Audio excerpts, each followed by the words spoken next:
Cek cek. Bismillahirrahmanirrahim. Assalamualaikum warahmatullahi wabarakatuh. Alhamdulillah. Nahmaduhu wa nasta'inuhu wa nastaghfiruh. Wa na'udzu billahi min syururi anfusina wa min sayyiati a'malina. May yahdihillahu fala mudilla lahu wa may yudlil fala hadiya lahu. Asyhadu an la ilaha illallah wa asyhadu anna Muhammadan abduhu wa rasuluh la nabiyya wa la rasula ba'dah. Amma ba'd. Alhamdulillah, segala puji bagi Allah yang memberikan kenikmatan kepada kita semuanya. Semoga kita termasuk yang senantiasa bersyukur atas segala apa yang Allah berikan, atas segala takdir yang Allah berikan kepada kita. Dan semoga dengan kerelaan, ikhlas, Allah berikan ridha untuk kita seluruhnya. Dan semoga kelak dikumpulkan di surganya Allah subhanahu wa ta'ala. Allahumma salli wa sallim wa zid wa barik wa an'im ala abdika wa rasulika Muhammadin sallallahu alaihi wasallam. Salawat, berkah dan salam senantiasa tercurah kepada junjungan kita Nabi besar Muhammad sallallahu alaihi wasallam, yang sangat kita cintai, yang kita tegakkan sunnahnya, dan semoga kelak kita termasuk yang mendapatkan syafaatnya. Ibu-ibu yang dirahmati Allah, apa kabar ibu-ibu? Sehat semuanya? Alhamdulillah, luar biasa. Oke, kita lanjutkan pembahasan hadis-hadis pilihan. Kita akan memasuki bab tentang pertengkaran dalam rumah tangga. Pernah bertengkar, Bu?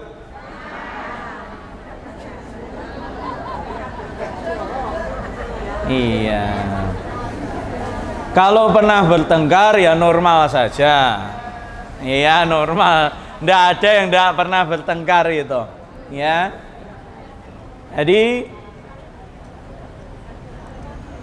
tak terkecuali keluarga Ali bin Abi Thalib dan Fatimah radhiyallahu anhum juga pernah mengalami semacam ini. Kalau keluarga terbaik itu diberi ujian juga adanya pertengkaran, bagaimana dengan keluarga kita? Ya. Yang kita ketahui, kemampuan beragama kita, kemampuan bersabar kita, kemampuan legowo kita, kita yang tahu sendiri. Maka sungguh bijak jika kita tidak menyalahkan suami, juga tidak menyalahkan orang lain jika timbul satu pertengkaran. Namun munculnya sesuatu bukanlah tanpa sebab, pasti ada sebab yang menyertai. Dan bisa jadi pula keruwetan-keruwetan yang timbul dalam rumah tangga akibat maksiat dan dosa. Oleh karenanya kita diperintahkan oleh Allah Subhanahu wa taala untuk selalu menjaga iman dan takwa kita kepada Allah, agar biduk rumah tangga kita tidak karam, tidak hancur, dan tidak ada kegoyahan sedikit pun, insyaallah. Dari Sahal bin Sa'ad radhiyallahu an, Rasulullah sallallahu alaihi wasallam mendatangi rumah Fatimah dan beliau tidak melihat Ali di rumah. Spontan Nabi bertanya kepada Fatimah, "Di mana anak pamanmu? Tadi ada masalah dengan saya, terus dia marah kepadaku, dia keluar, siang ini dia tidak tidur di sampingku." Ya, dia keluar. Jadi waktu siang itu waktu-waktu istirahat juga. Ya. Jadi kita diperintahkan juga menjadi satu sunnah yang kita lakukan, kita beristirahat siang. Satu amal soleh yang sering dilupakan ini. Ya, apalagi ya tidur ditemani siapa? Nah, istri. Ya, suami istri ditemani.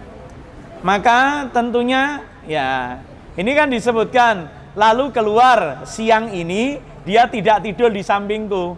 Berarti kebiasaan di situ adalah tidur di samping istrinya. Siang istirahat sebentar. Dan istirahat siang ini memulihkan tenaga ketika semalam Anda bertahajud. Inilah yang sering digunakan oleh orang-orang soleh. Jadi kalau ada lihat orang soleh di masjid nemplek gini baru sholat duhur, nah itu dia sedang beristirahat di situ ya. Makanya banyak orang yang kemudian tidak melakukan ini, maka badannya cepat capek ya. Nah, ini Ibu. Kemudian Rasul Shallallahu Alaihi Wasallam bertanya kepada para sahabat tentang keberadaan Ali. Di mana Ali? Di mana Ali? Dia di masjid ya Rasulullah. Dia sedang tidur. Kalau tidak tidur di rumah, tidur di masjid. Ya. Datanglah Rasulullah ke masjid. Dan ketika itu Ali sedang tidur. Ya. Sementara baju atasannya jatuh ke samping dan dia terkena debu. Lalu Rasulullah SAW mengusap debu itu sambil mengatakan, "Kum abaturab, kum abaturab." Bangunlah Abu Turab, bangunlah wahai Abu Turab. Ya. Ini jamaah yang dirahmati Allah Subhanahu wa taala. Dalam hadis riwayat Bukhari ini wa Muslim ya. Ini mengisyaratkan bahwasanya rumah tangga yang dimiliki orang yang baik, orang yang soleh pun juga akan diterpa ujian dalam berumah tangga. Apalagi kita yang jauh dari Allah, kita yang masih imannya setipis tisu, ya, maka ada saja perkara-perkara yang menggoda kita, ya. Keluarga yang baik, ya, itu kalau bertengkar itu juga punya aturan loh, Bu. Ya, jadi bertengkar itu ada aturannya. Apa aturannya? Satu sama lain, ya, tidak saling mendolimi, ya. Loh, Ustaz, bertengkar kok tidak saling mendolimi? Ya ora puas no. Nah ini setan ini, ya, itu. Nah ini Allahu Akbar. Keluarga yang tidak baik itu bertengkar tanpa aturan. Pokoknya saling menguasai satu sama yang lain. Bahkan ada istri yang mengatakan pokoknya dari ruang tamu ke belakang itu bagianku, kamu tidak boleh masuk. Tapi kalau butuh duit, ya, ini ya, sedikit pun tidak ada upaya untuk mencari solusi kalau masalah. Tahu bertengkar, tidak cari solusi damai. Gimana ya caranya damai? Tidak cari itu. Tapi dia malah apa? Wis ben ngene malah enak, ra diganggu terus. Nah ini keliru seperti ini. Ini pasti ciri keluarga yang tidak baik. Yang penting aku menang, yang penting aku mendapatkan hakku, maka tak jarang pertengkaran semacam ini ujungnya itu KDRT, Bu. Ya, kekerasan dalam rumah tangga, ya. Atau bahkan sampai yang buruk apa? Yang paling parah adalah pembunuhan. Pernah dengar seorang suami membunuh istri gara-gara omongannya nggak jelas? Ataupun sebaliknya, gara-gara cemburu buta, seorang istri memotong, wes titik. Ya, itu jadi berita kemarin. Tapi Masya Allah ya, suaminya melihat istrinya mau dihukum, dia memaafkan dan suruh mengeluarkan. Jangan dihukum, karena saya masih cinta lo, bayang no gue. Ya, nah ini Masya Allah ya. Makanya yang timbul itu hanya penyesalan. Ya, jangan sampai pertengkaran itu yang membonceng adalah syaitan. Ya, maka kalau bertengkar itu yang baik-baik, Bu.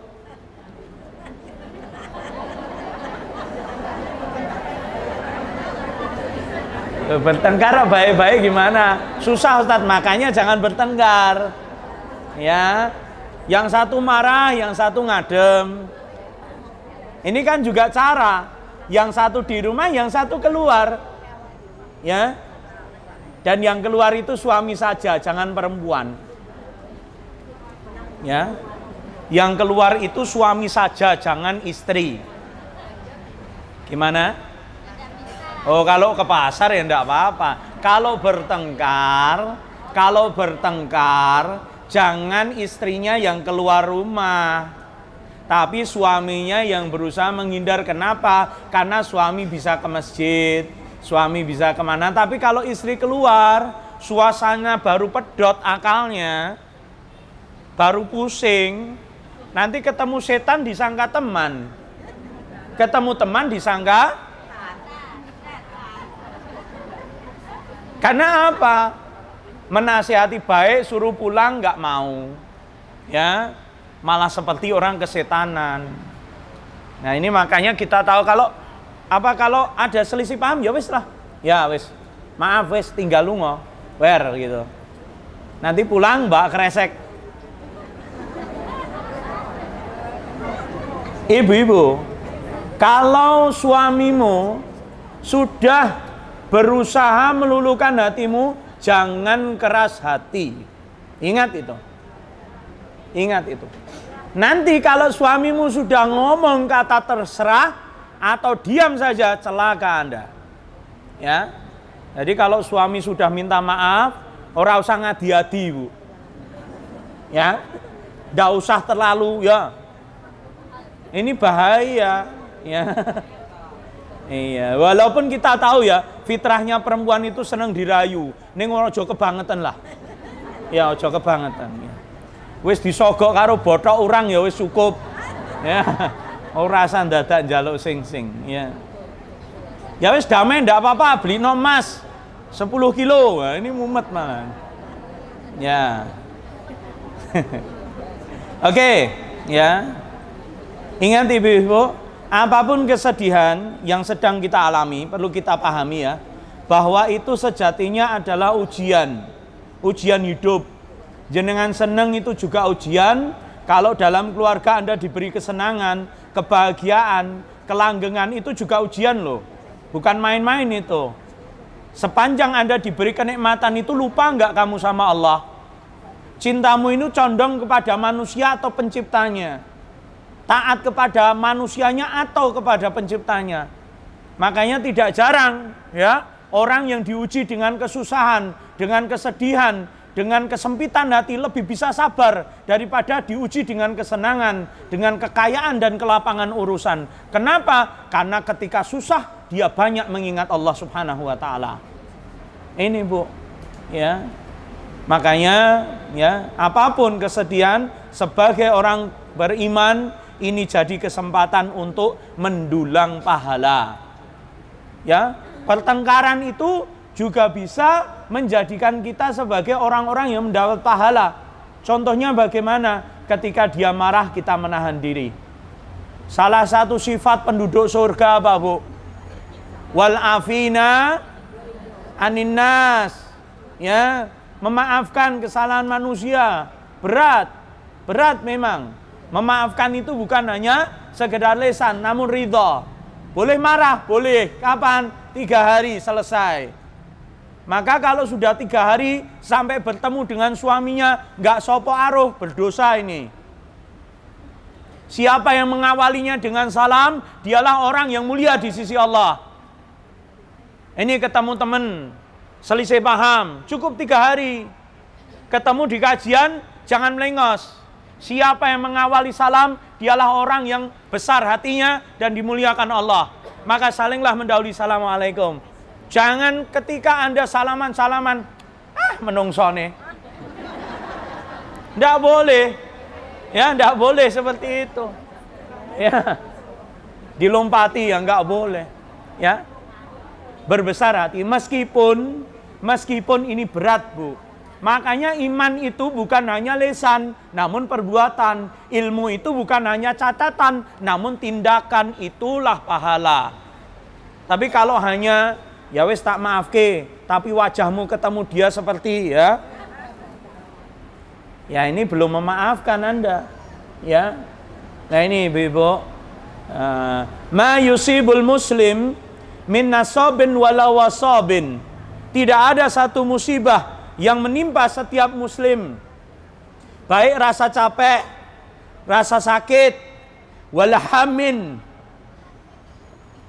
wala husnin, wala adhan, wala ghammin. Tidak ada musibah yang menimpa seorang muslim, baik rasa capek, sakit, bingung, sedih, gangguan orang lain, resah yang mendalam, sampai duri yang menancap di badannya, kecuali Allah, illa kafarallahu biha min khotoya, kecuali Allah akan menjadikannya sebab dihapuskannya dosa-dosa. Capek ngurusi rumah tangga, capek bersabar dalam kemiskinan, capek hidup melarat terus. Ingat, capekmu yang seperti ini, illa kafarallahu biha min khotoya, akan menghapus dosa-dosamu. Maka sabar atas setiap keadaan. Kita diajarkan untuk mengucap alhamdulillah ala kulli hal, agar engkau bersyukur atas setiap keadaanmu. Karena bagi seorang muslim, baik sakit, sehat, kaya, miskin, senang, sedih, semuanya baik. Tidak ada takdir Allah yang buruk, semuanya adalah baik. Karena itulah yang Allah kehendaki pada kita, dan Allah lah yang mengetahui apa yang terbaik untuk kita. Maka jika saat ini rumah tanggamu sedang carut marut, bersabarlah. Ada kalanya engkau akan diberikan senyuman, diberikan kelapangan oleh Allah. Bukankah Allah subhanahu wa ta'ala pernah menguji seorang hamba? Namun bukankah Allah pula yang menjadikan hamba tersebut tertawa bahagia? Maka apapun keresahan, kebingungan, kesedihan, bahkan duri yang menancap pada badan kita, kecuali Allah akan jadikan hal itu sebagai sebab pengampunan atas dosa-dosanya. Namun hal ini bukan begitu saja kita dapati. Tentunya dengan didukung amalan-amalan kita, yakni dengan ikhlas, dengan sabar, dengan mendekatkan diri kepada Allah atas segala apapun yang terjadi padanya. Memang ibu-ibu, ini kesannya seperti mudah Ustadz berbicara seperti itu. Namun kenyataannya kita sulit, kita sampai nangis, kita sampai bingung harus kemana. Ingat, inna ma'al usri fa inna ma'al usri. Tidak ada bu, kesulitan yang tidak bisa kita kalahkan. Karena Allah senantiasa dari satu kesulitan Allah berikan dua kemudahan. Bagaimana mungkin dua kemudahan kalah dengan satu kesulitan? Maka ibu-ibu yang dirahmati Allah, pahami pula bahwa bisa jadi pertengkaran dalam rumah tanggamu dikarenakan dosa yang pernah kita lakukan. Kemudian Allah memberikan hukuman batin kepadamu, biar batinmu itu menangis, biar batinmu merasakan. Kira-kira kalau sudah diberi sedih ini, mintamu ke siapa? Apa ke besti-bestimu itu? Ya, ingat ya ibu, ya, sedih itu tidak perlu dibagi-bagi. Ya, kalau bahagia bagi-baginen. Kalau sedih cukup simpan, dan siapa yang paling berhak tahu kesedihan kita? Allah. Ingat ya, siapa yang meminta kepada manusia pasti kecewa. Tapi apa-apa kalau diserahkan kepada Allah, maka selesai semuanya. Dan ujungnya pasti baik. Ya, ini ibu-ibu. Ustadz, suami saya itu sudah pemabuk, senengi judi, pulang itu nggamparin istri.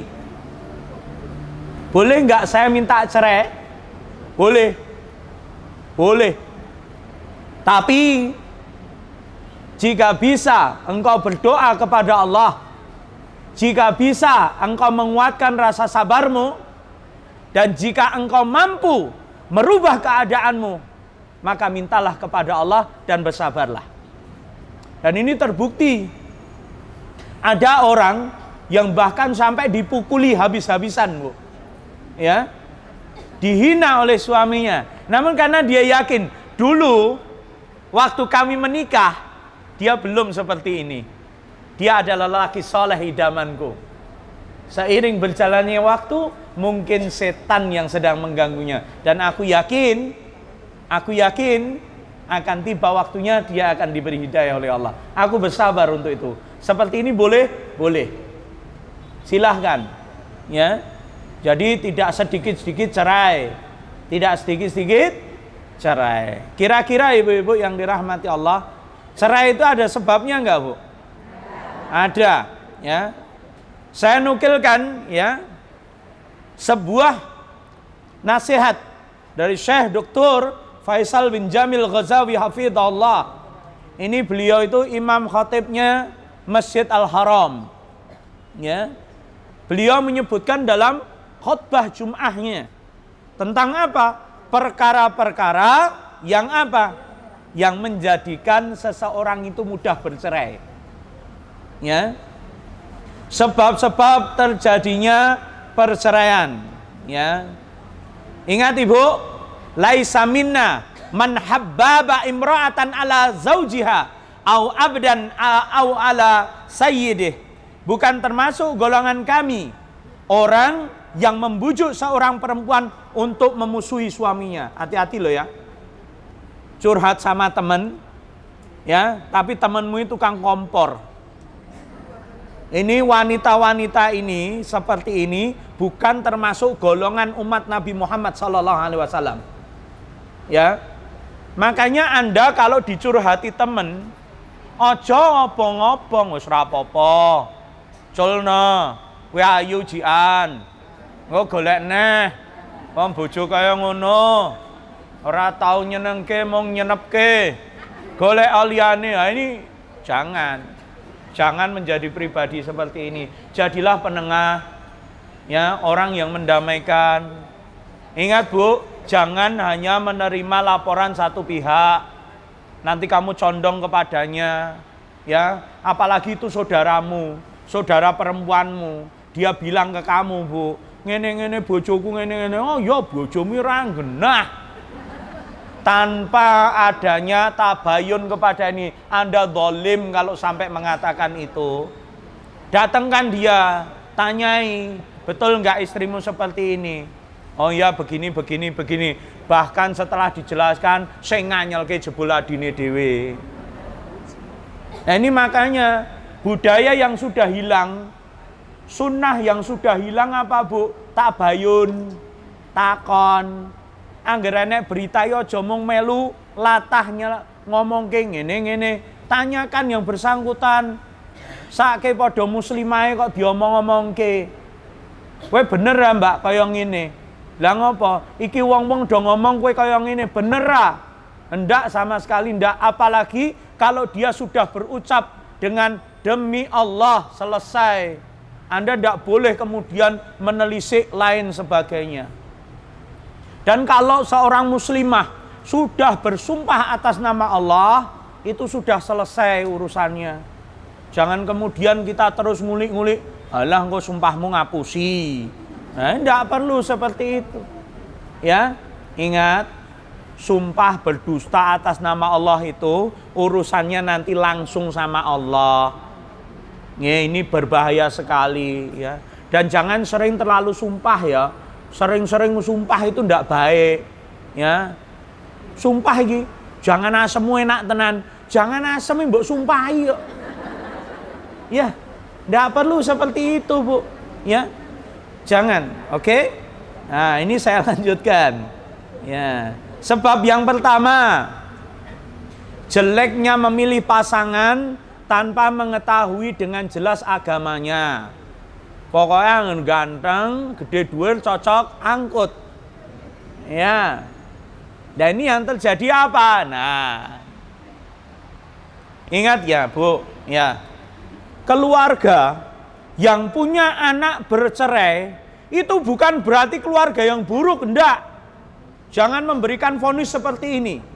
Kalau Anda memberikan vonis seperti itu, suatu saat Anda akan diuji dengan sesuatu yang sama atau yang lebih berat dari lisanmu itu. Ya. Makanya kalau kita dengar anak fulan menikah lalu cerai, semoga Allah memberikan jodoh yang terbaik untuknya, selesai. Oh, rasa malah mbok catur. Nggih, ini ndak boleh loh, Bu. ya. Karena bahaya seperti ini, ya. Maka sebelum memastikan menikah, dicek dulu agamanya. Nah, ini ibu-ibu sebagai mertua ini, ya, juga memiliki kewajiban untuk ngecek calon mantunya. Jangan sampai tersilokan dengan harta-harta, pangkat-pangkat, ya. Jangan, karena banyak orang yang ilmu sosialnya tinggi namun agamanya kosong. Ya, maka dia hanya baik kepada orang tapi tidak anak istri. Nah, ini ya banyak. Tapi orang yang paham agama pasti baik dengan keluarganya, paham dan mengamalkan. Ya, saya tambahkan itu. Yang gur paham tok ya akeh. Ning orang laksa nake melu pengajian ning ora kasihan karo bojone iki ya enek. Enek ya. Makanya komplit dunia ini, Bu. Ya, makanya ya sekali lagi pilih yang jelas agama dan akhlaknya. Dan kejelekan itu terbongkar setelah kapan, Bu? Ya setelah menikah. Baru tabiatnya itu muncul. Ya, muncul. Kalau baru ta'aruf ngono sing ditokke ya sing ayu-ayu. Sing apik-apik, ya. Bahkan arep nuwun sewu, arep glegekne ditahan-tahan. Guyuhe ditutup-tutupi, ya. Bareng nikah, wah ngentut berat ya. Endah.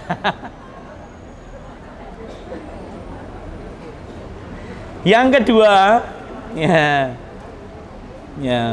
Pripun, Bu? Ayo aku krungu loh. Ya. Ya. Yang kedua apa? Kurang memperhatikan hak Allah, terutama masalah sholat. Ya. Perhatikan sholatnya. Dan sholatnya di mana? Itu loh. Perhatikan sholatnya dan sholatnya di mana? Ya. Itu. Laki-laki ya sholatnya di masjid, ya. Kecuali punya udzur, sakit dan lain sebagainya, ya. Dan suami istri yang terjerumus dalam urusan dosa, ini juga penyebab dari perceraian, Bu. Isinya cuman ruwet saja. Atmosfernya itu bukan sakinah, ya. Tapi al-ruwetiyah, Bu. Ya. Adanya cuman mandang yang halal itu enggak enak. Mandang yang halal itu enggak enak. Padahal halalmu ini dipandang orang istimewa. Nah ini loh. Ini salah satu bujuk rayu setan ya seperti ini. Ya. Kemudian penyebab yang ketiga, jadi pecandu obat terlarang atau narkoba. Ya. Ini salah satu penyebab perceraian juga. Karena narkoba itu uang seluas samudra habis juga. Ya. Bahkan hak-hak orang lain bisa diambilnya untuk memuaskan hawa nafsunya. Ustadz, bagaimana cara lepas dari narkoba? Ya. Salah satunya dengan apa? Dengan menghindarkan dia dari kelompok pertemanannya. Jadi diputuskan dulu. Teman-temannya lawas itu kalau dia masuk penjara, keluar, jangan boleh kumpul sama temannya yang lama. Cari kehidupan baru. Ya, kalau perlu pindahkan luar kota. Biar ketemu dengan orang-orang baru, dengan ekosistem yang baru. Ini salah satu caranya. Yang cara yang utama tentunya memohon dan mendekatkan diri kepada Allah. Ya. Kemudian yang keempat, kurangnya tanggung jawab suami istri. Ya. Seperti apa? Suami meninggalkan rumah tanpa memberikan tinggalan. Maksudnya apa? Pergi wis makbrung, telung sasi. Bojone neng omah karo anake mangan apa ya sak karepmu. Ya. Ingat ya, Bu, ya. Kita itu wajib menafkahi anak istri kita.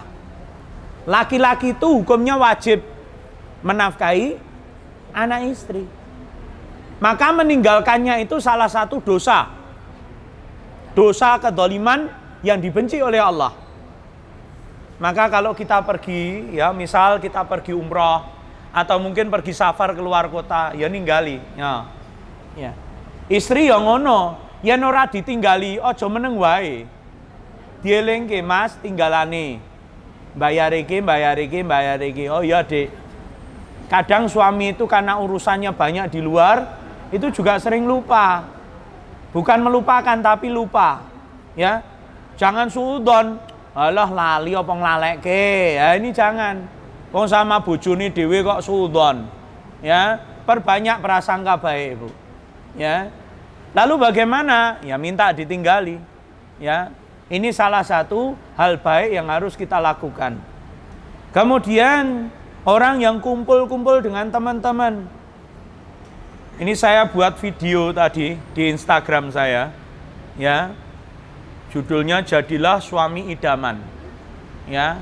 Itu mulai bagian 1, ini bagian 4. Tentang menafkahi anak istri. Ya, nanti bisa dilihat itu. Kalau perlu dijak bojone ndelok bareng. Ya. Itu ada nasihat biar menjadi istri, biar menjadi suami idaman. Insya Allah nanti akan saya buatkan video juga di Instagram itu tentang apa? Dosa-dosa yang diremehkan wanita. Itu nanti akan kita bahas juga, ya. Jadi berkumpul dengan teman-teman itu boleh, tidak apa-apa Mas kumpul, tapi ingat kewajibanmu sama istri. Sabtu, Ahad pengen kumpul sama temannya, pergi ke Tangmangu, ke villa kumpul sama teman-temannya. Dia ketawa-ketawa, tapi mikir anak istrinya enggak. Ya, kalau di situ dia sudah ninggali, sudah izin, ya aku tak ngumpul temanku dulu ya. Wanita ya jangan melarang, apa-apa konco. Lho padahal wis bendino karo kowe lho, Bu. Ya, suami itu juga butuh bersosialisasi. Maka sepanjang itu baik, biarkan. Sepanjang itu baik, ikhlaskan. Jangan menjadi istri yang selalu melarang suaminya kemana-mana. Begitu ya. Ustadz, kalau suamiku yang larang aku gimana Ustadz? Arep lunga ning ndi ra oleh ora apa-apa nuruta. Ora apa-apa nuruta. Urip Ustadz, ora apa-apa. Sepanjang itu baik loh ya. Ustadz pengen nang masjid ra oleh bojoku. Nah, kowe ning masjid yen kuwi ra apa-apa ngeyel. Ya, ngeyel pun ada aturannya. Kira-kira ning masjid enek fitnah ra? Kena godha ra yen ora ya ning omah. Kan gitu ya. Nah, suami itu bukan tanpa sebab ngelekke. Karena yang tahu serigala itu ya cuman serigala, Bu. Paham ya? Nah, bagaimana cara memandang wanita itu yang paham ya lelaki, bukan perempuan. Ya makanya kalau suamimu bilang rapatut kuwi, ganti ya. Ya ganti ya. Aja malah mbok ler, Bu. Ya, malah dibuka kemana. Wong apa-apa ora oleh to, Pak. Kowe sakploke ngaji ning kono aneh. Loh saya pernah diadui sama murid saya, Ustadz. Saya sampaikan apa yang Ustadz sampaikan tentang ciri wanita salehah. Ya, seperti ini. Tak ajarke bojoku. Malah aku dilokke bojoku. Lokke piye? Kowe sakploke ngaji karo Ustadz Arifin kok ra cetha to dadian.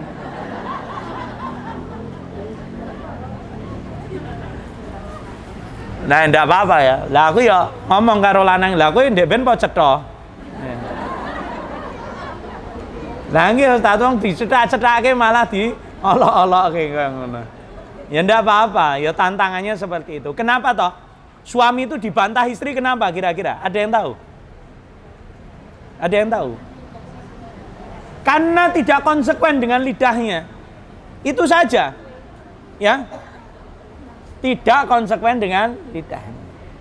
Kalau suami itu dia saleh, dia kerja, dia melaksanakan perintahnya. Lihat, Allah berikan kedudukan mulia di hadapan anak istrinya. Ngomong sebentar saja, ya, oke, diem sudah. Ya, karena kehormatan. Lah Ustadz, ada temanku yang seperti itu. Tapi istrinya enggak seperti itu. Berani terus, enggak apa-apa. Itu berarti ujiannya orang soleh. Dan bisa jadi engkau ini ujian bagi suamimu. Gitu loh. Dan bisa jadi pula suamimu ujian bagimu. Jadi kedua-duanya adalah ujian. Maka salinglah menguatkan. Iya, ya. Fir'aun. Ya, ujian bagi siapa? Nah, iya. Itu ya contohnya. lah ya. Allahu Akbar. Oke. Keempat, karena kurangnya tanggung jawab tadi ya. Kemudian yang kelima, sebagian pasangan suami istri sibuk dengan HP-nya. Ya. Pasangan suami istri sibuk dengan HP-nya. Kurang memperhatikan hak pasangan, anak. Hak untuk berbicara itu ada loh. Ya. Jadi kalau kita main HP ya lihat-lihatlah. Ya. Main HP untuk ngedit video gini ya nggak apa-apa. Kalau main HP hanya lihat toko kuning itu, ya, atau apa online itu, sedangkan suamimu ada, anakmu ada, dan itu nggak begitu penting, tinggalkan, ya. Karena ngomong dengan anak, ngomong dengan suami, dengan perkataan yang baik itu berpahala, ya. Tersenyum, bercanda, nah ini loh. Bercanda karo bojo kuwi ya pahala. Ya. Berpahala. Ya. Bercanda itu ndak harus di kamar, ya. Lagi isah-isah ngono ya, piye Cahayu wis rampung dong. Aku ya bercanda. Ya, gitu ya. Itu ya gojek. Kayak dia senang ngucekinnya luwih kenceng ya. Ini ya bercanda ya. Maka bercanda itu ndak harus di kamar, ya. Nah, ngomong dengan anak, ingat ya Bu, anak itu kepinterannya dari mana kira-kira? Bapak ibunya. Makanya kalau punya anak cerewet, ojo mbok kon meneng, ya. Anak saya beri, nang ini nang jeruk nang. Oh iya Bi, jeruk. Ini jeruk apa Bi? Ini jeruk Hongkong nang. Kenapa jeruk Hongkong Bi? Hongkong itu di mana? Hongkong itu di sana. Sana orangnya seperti apa? Seperti ini. Matanya gini, cirinya gini. Oh gitu ya. Bareng ke pasar gede Bi, Hongkong. Mengingat dia. Ya, mengingat. Saat Anda ngomong kotor, saat Anda marah, tidak seketika itu anakmu niru. Besoknya terekam. Anak ini perekam yang handal, Bu. Makanya kalau anak, ya, tanpa sebab ya, anak atau cucumu duduk sebelahmu, tahu-tahu dicium, disayang, dilus-lus gini. Apa Tobi? Dia akan terkenang, Bu, dengan itu.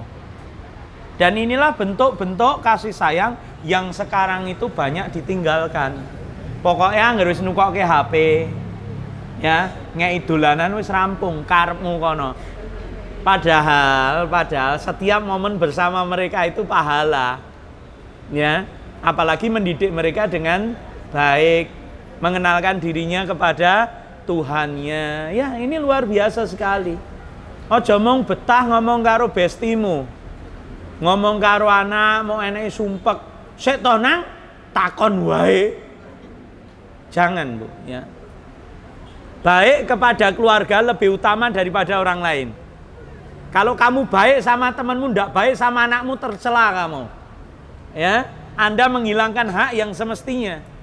Anda zalim jadi orang tua. Ya. Kemudian sibuk dengan media sosial. Ya, ini penyebab perceraian kekinian ya Bu. Kalau zaman dulu ndak ada. Facebook, Instagram kan enggak ada. Ya. Ini wis nikah, wis di anak, ya cek ndelok akune mantan. Facebooke iki lho, kancaku, iki lho yangku SMA.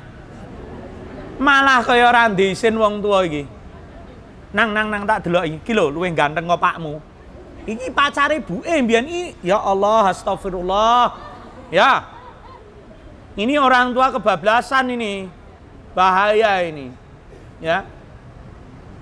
Ingat Bu, ada tambahan dosa bagi orang-orang yang dia itu membanggakan dosa-dosanya. Jadi efek media sosial itu bermacam-macam. Ada yang buat dakwah, buat baik, amal jariah nggak apa-apa. Sepanjang Anda bisa mengelola waktu dengan baik. Ya. Toh kalaupun sampai mementingkan media sosial Anda, melupakan sesuatu yang wajib, ini berbahaya. Ya, berbahaya. Mending tidak kenal media sosial, namun melaksanakan kewajiban. Ya. Punya toko online tidak apa-apa, ngurusi wong itu salah satu sumber pendapatan juga. Ya. Namun jangan sampai lupa diri. Ya. Jangan sampai lupa kewajiban terhadap suami-suami Anda. Kemudian yang ketujuh ya, tidak harmonis hidup berumah tangga karena tidak memperhatikan satu dengan yang lain. Ya, tidak harmonis hidup berumah tangga karena tidak memperhatikan satu dengan yang lain. Ya, wonge enek neng omah, ada orangnya di depan, tapi tanya keberadaan sama anak, mbokmu neng ndi? Padahal tahu ibunya di depan, istrinya di depan. Kenapa seperti itu? Ya, ini meremehkan, ya, tidak harmonis. Ya. Allahu Akbar. Saya pernah kenal dengan seseorang, ini luar biasa pelajarannya. Di luar itu kelihatan romantis sekali, namun tiba-tiba dengar dia bercerai. Loh, jika pilihan cerai itu menjadi sesuatu yang utama bagi mereka, maka boleh. Jika memang ada sesuatu yang menjadikan secara syar'i mereka diizinkan untuk cerai. Ya. Loh, kenapa? Orang-orang kaget. Loh, romantis. Ya memang seperti itu Islam. Jangan sampai engkau melihat kemaksiatan, dosa yang dilakukan suami istri dalam rumah tangganya. Pertengkaran dalam rumah tangga tidak boleh sampai keluar. Lah kok lucunya sampai jadi konsumsi majelis taklim bahkan. Ya. Wah, ngomong kayak ini. Ini tuh kajian loh, ya. Sebelum kajian wis kalau wonge kalau wonge ngopo? Ya kae wonge. Nggak boleh seperti itu, ya. Bahaya sekali. Bahaya ini, ya. Maka apa?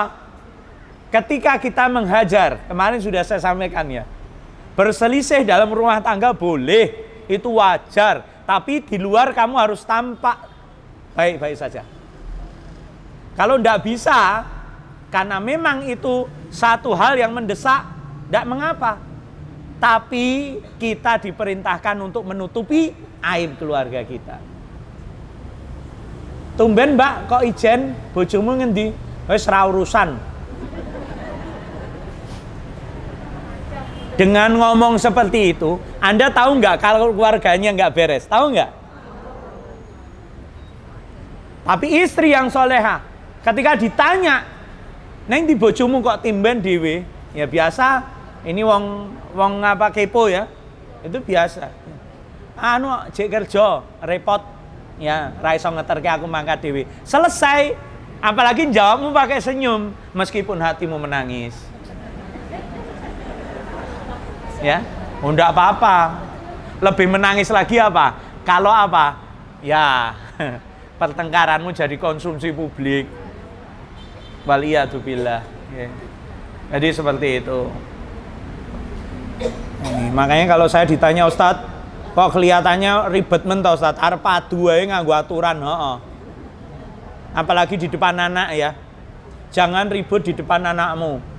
Meskipun hanya omongan. Karena itu akan mempengaruhi psikologi anak Anda. Kalau bertengkar sana di kamar, ya, ojo ribut, ojo berisikan, perlu weanan wae padune. Nah ini ya. Oke. Kemudian saling berburuk sangka satu sama lain dan cemburu berlebihan. Ya. Cemburu itu bumbu. Tapi kalau kelebihan bumbu juga munek. Ya.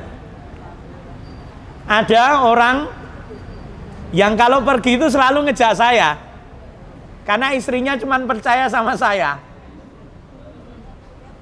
Gitu ya. Saking apa? Saking cintanya katanya. Nah ini jangan ya. Lelaki itu senang dicemburui tapi tidak berlebihan. Ya.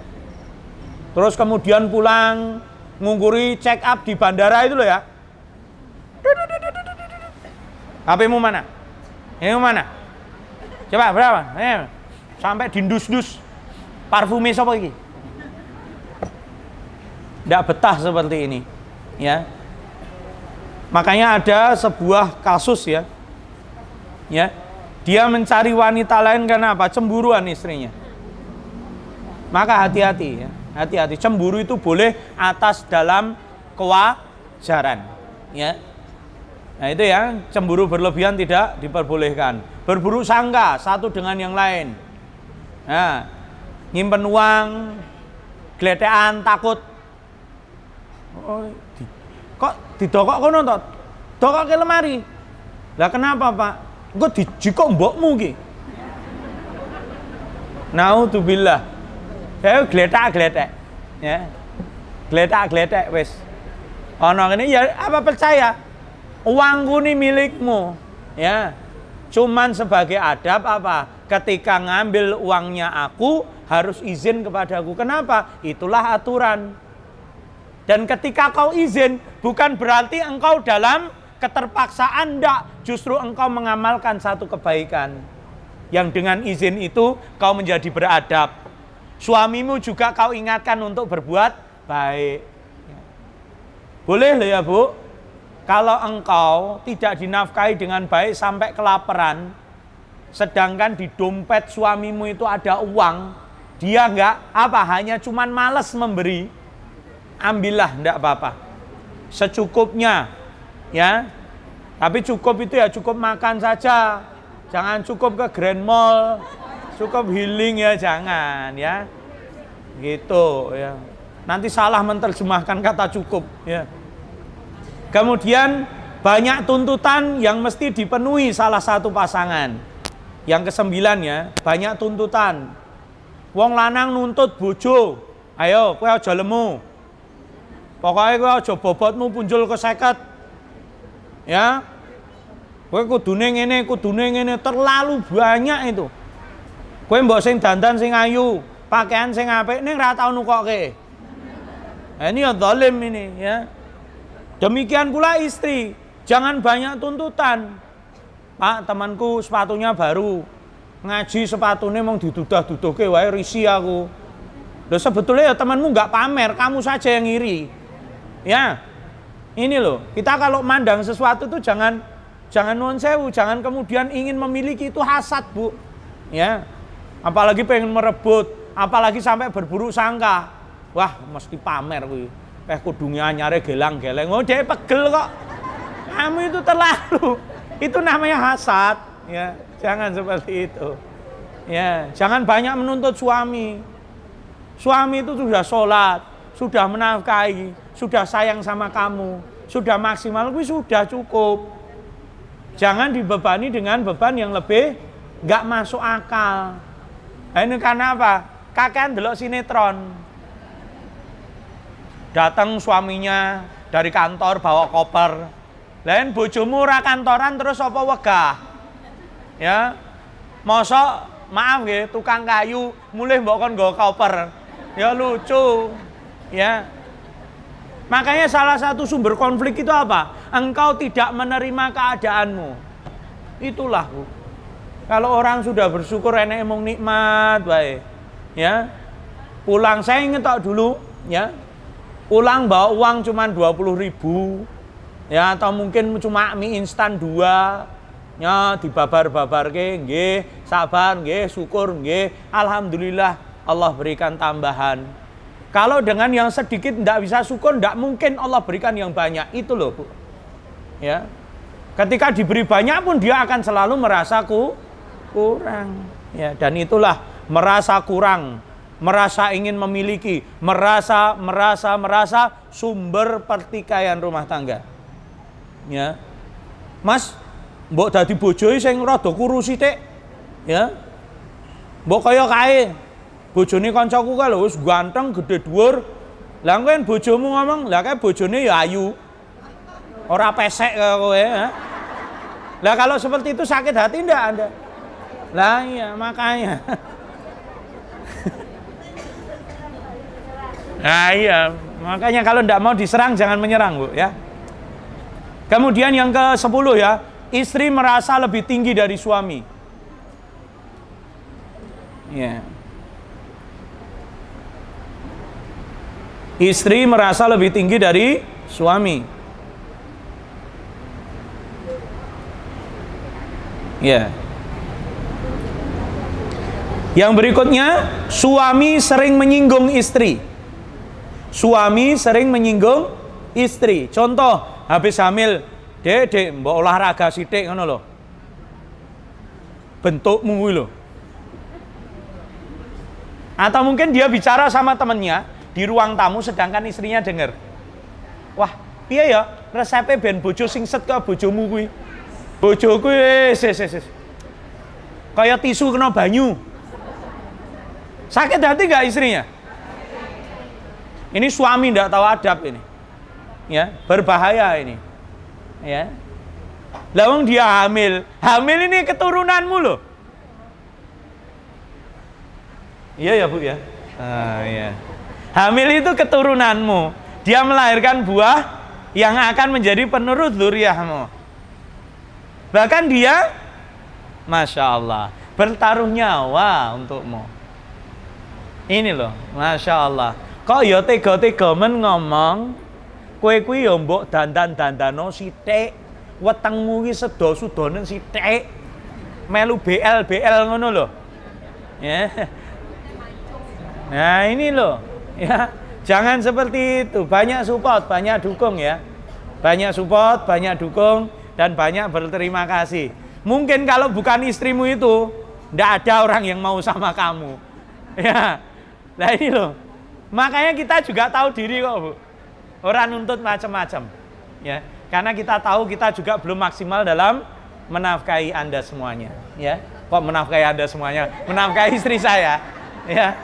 Bukan Anda semuanya. Saya ralat itu. Ya. Ya. Yang berikutnya. Ya. Ya. Harapan istri untuk hidup mewah dan memandang terus orang di atasnya. Ya. Jadi karena kumpulan ini ya pengaruh ya. Berteman itu kalau bisa yang satu letting. Ya. Sekumpulan, sekufu. Jadi kalau temanmu yang bicara aku ndengi bar ke Singapura, aku ndengi ya bar ke Malaysia. Tidak, aku bar ke di Singapura, aku kok gading. Ya. Makanya perhatikan lingkunganmu. Kalau engkau berkumpul sama lingkungan hedonis yang seneng pamer harta munduro wae. Tidak perlu kumpul sama mereka. Nanti adanya cuman tidak bersyukur dan mencela suami, ya. Ini bahaya enggak, Bu? Bahaya, ya. Ada istri yang tanya ke saya, Ustadz, saya itu pengennya ndak macem-macem. Cuman apa? Ketika ke pasar ya aku diantar sama bojoku. Pengenku itu. Tapi yo gak kon numpak becak dhewe. Kon lunga dhewe, kon kulaan dhewe. Padahal hasilnya dipangan, Mbak. Wong gur ngeterke apa abote to ya? Ya.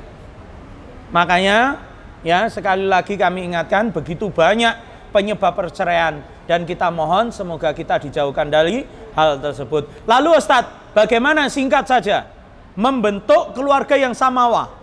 Gimana Ustadz? Sakinah, mawadah, warahmah. Ini singkat saja ya. Ada beberapa hal. Yang pertama, membangun keluarga di atas agama.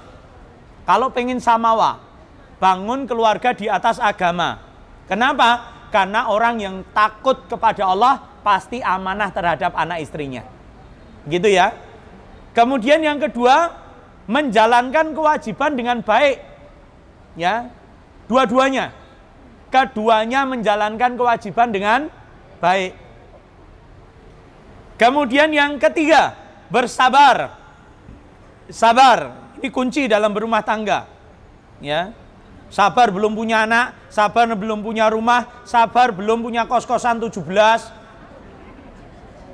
Apa sabar apa lagi ya? Kemudian banyak mengalah dan memaafkan pasangan. Banyak mengalah dan memaafkan pasangan. Ini kalau pengen samawa, ya. Urusan bakso saja, ya. Mangan bakso kono enak, bakso kene ra enak. Ora kono sing enak, elan mergo bakso. Ndak manfaat sama sekali. Ya. Kemudian menghindari KDRT. Sebisa mungkin tidak ringan tangan kepada pasangan, baik laki-laki ke perempuan ataupun perempuan ke lelaki, ya. Begitu ibu-ibu yang dirahmati Allah, siapa yang melaksanakan itu insya Allah akan mendapatkan ketentraman dalam keluarganya. Itu nggih. Semoga bermanfaat apa yang kami sampaikan. Dan ibu-ibu yang dirahmati Allah, kita berharap dan memohon kepada Allah, siapapun yang sedang diuji dengan urusan rumah tangga, semoga Allah mudahkan dalam penyelesaiannya, dan semoga Allah berikan kita semua sakinah, mawadah, warahmah. Ibu-ibu, mari kita tutup dengan alhamdulillah dan doa kafaratul majlis. Alhamdulillahirabbil alamin. Subhanakallahumma bihamdika asyhadu an la ilaha illa anta astaghfiruka wa atubu ilaik. Wabillahi taufiq wal hidayah. Wassalamualaikum warahmatullahi wabarakatuh.